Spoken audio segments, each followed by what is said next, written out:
आनंद गौतम बुद्ध के चचेरे भाई थे।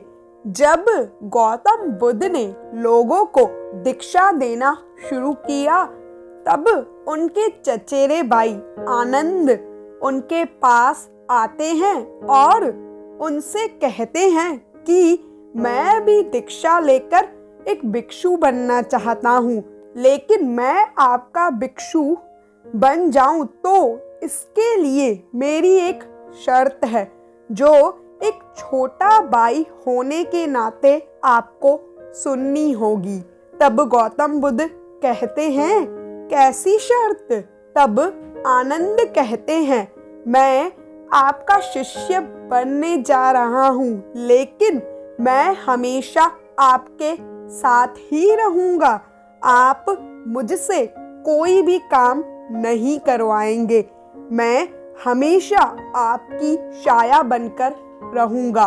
यह सुनकर महात्मा बुद्ध कहते हैं, यह तो आप पर निर्भर करता है, मुझे इससे कोई समस्या नहीं है।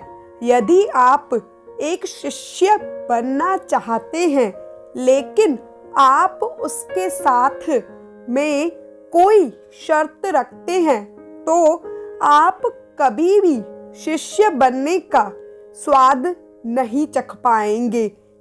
जिस क्षण आपने एक शर्त रखी, आपने अपने जीवन की सभी संभावनाओं को नष्ट कर दिया।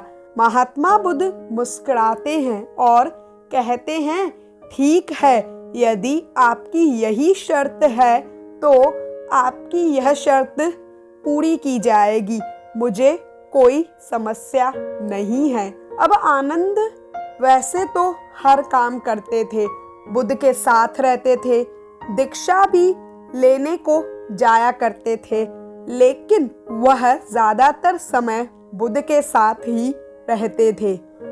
एक बार महात्मा बुद्ध अपनी पत्नी यशोधरा से मिलने का निश्चय करते हैं।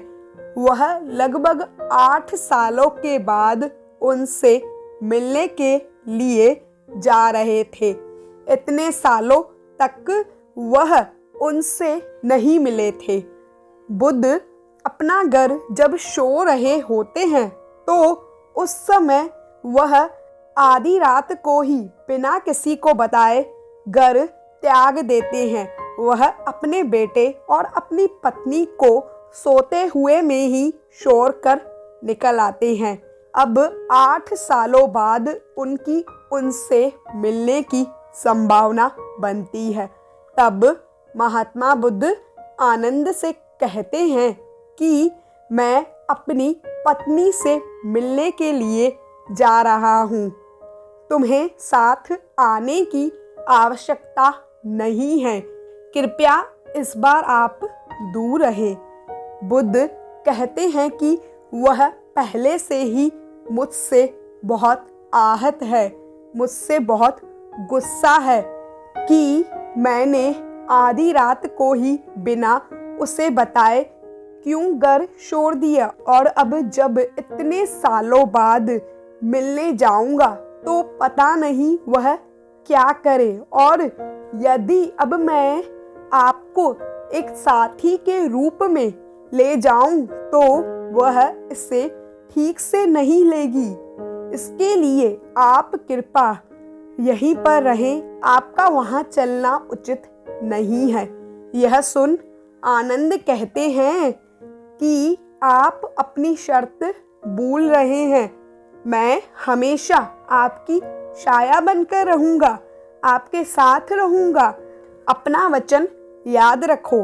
यह समय बहुत ही असहज स्थिति बन गई थी कि बुद्ध दिया हुआ वचन तोड़ भी नहीं सकते थे, और आनंद को अपने साथ ले जाने में भी सोच रहे थे कि ना जाने आनंद को देख उनकी पत्नी क्या कहे।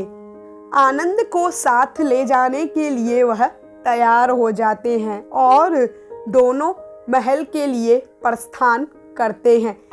जब बुद्ध महल के द्वार पर पहुंचते हैं, तब यशोधरा को यह खबर मिलती है कि सिद्धार्थ आए हैं।